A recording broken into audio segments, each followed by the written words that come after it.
I'ma pop a bottle off of ya. Chain swinging, clang clang, and it costs a lot. Bitch, I'm always at the guala, yeah, and you are not badass beat. Keep on going till you hit the spot. Whoa, I'm a big bag hunter with the bow. She got a big bed, number drop it low. Mama called me and she. Assalamualaikum warahmatullahi wabarakatuh. Raditu billahi robba wa bi islami dina wa bi muhammadin nabiyya wa rasulah. Rabbi israh li sadri wa yassir li amri wa hlul 'uqdatam min lisani yafqahu qawli.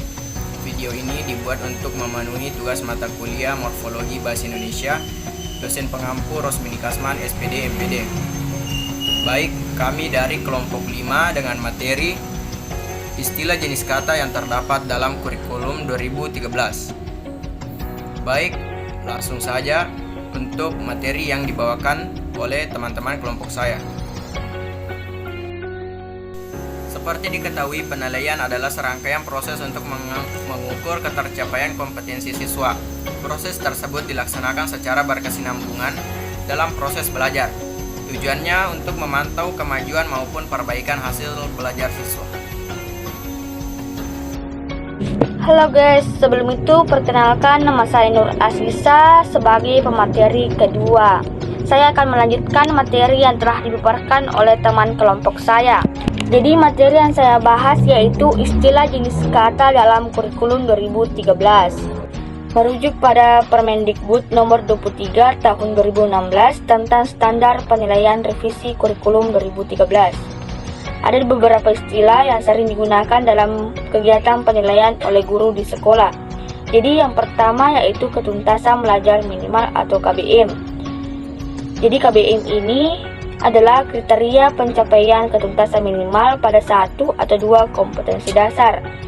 Kata ketuntasan belajar minimal atau KBM ini yang sebelumnya digunakan istilah kriteria ketuntasan minimal atau KKM yang tertuang dalam Permendikbud nomor 53 tahun 2015. Jadi istilah ini juga sudah pernah digunakan sebelumnya seperti pada KTSP, yaitu kurikulum tingkat satuan pendidikan atau kurikulum 2006.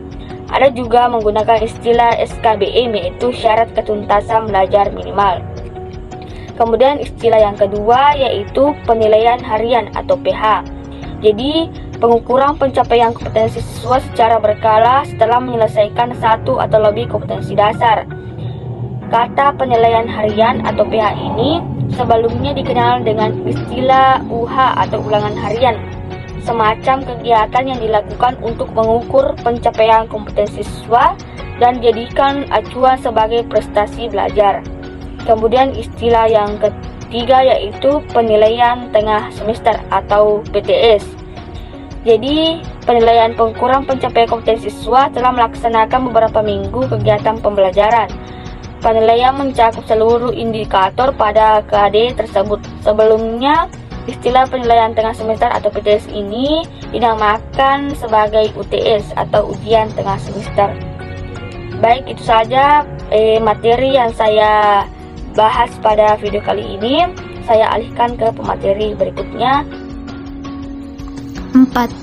Penilaian akhir semester atau PAS, yaitu kegiatan pengukuran pencapaian kompetensi siswa di akhir semester ganjil atau semester genap, mencakup seluruh indikator pada semua KD.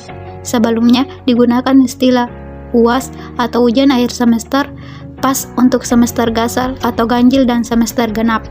5. Penilaian akhir tahun atau PAT.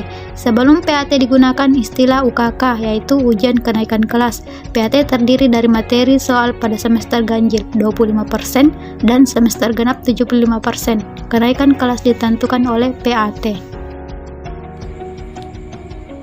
Perubahan istilah dalam kurikulum 2013 atau K13 revisi 2017. Yang pertama yaitu KKM. KKM berubah menjadi KBM atau ketuntasan belajar minimal. Yang kedua UH berubah menjadi PH atau penilaian harian. Yang ketiga yaitu UTS berubah menjadi PTS atau penilaian tengah semester. Yang keempat yaitu UAS berubah menjadi PAS atau penilaian akhir semester. Yang terakhir yaitu UKK berubah menjadi PAT atau penilaian akhir tahun. Baiklah, terima kasih atas kesempatannya.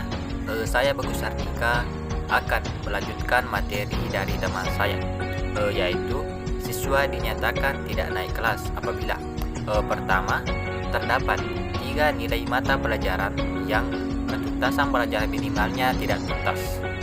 Yang kedua, nilai pengetahuan kompetensi inti 3 harus tuntas.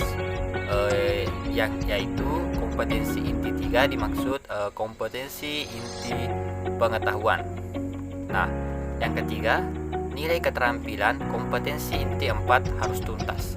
Nah, kompetensi inti 4 itu kompetensi inti keterampilan. Yang keempat, kompetensi inti 1 dan kompetensi inti 2 harus baik. Nah, kompetensi inti 1 yaitu kompetensi inti sikap spiritual, sedangkan kompetensi inti 2 yaitu kompetensi inti sikap sosial. Nah, kompetensi inti 1 dan kompetensi inti 2 merupakan observasi guru dalam jurnal yang ditulis, yang kurang dan yang amat baik. Sikap dikatakan tuntas jika predikat minimal B atau baik. Pengetahuan dan keterampilan dikatakan tuntas jika predikat minimal C. Dalam K13, sebuah mata pelajaran dikatakan tuntas jika pengetahuan dan keterampilan tuntas. Predikat untuk pengetahuan dan keterampilan didasarkan pada KKM masing-masing sekolah. Baik, itulah tadi pemaparan dari kelompok saya. Bila ada kekurangan mohon dimaafkan. Billahi fi sabilil haq fastabiqul khairat. Wassalamualaikum warahmatullahi wabarakatuh.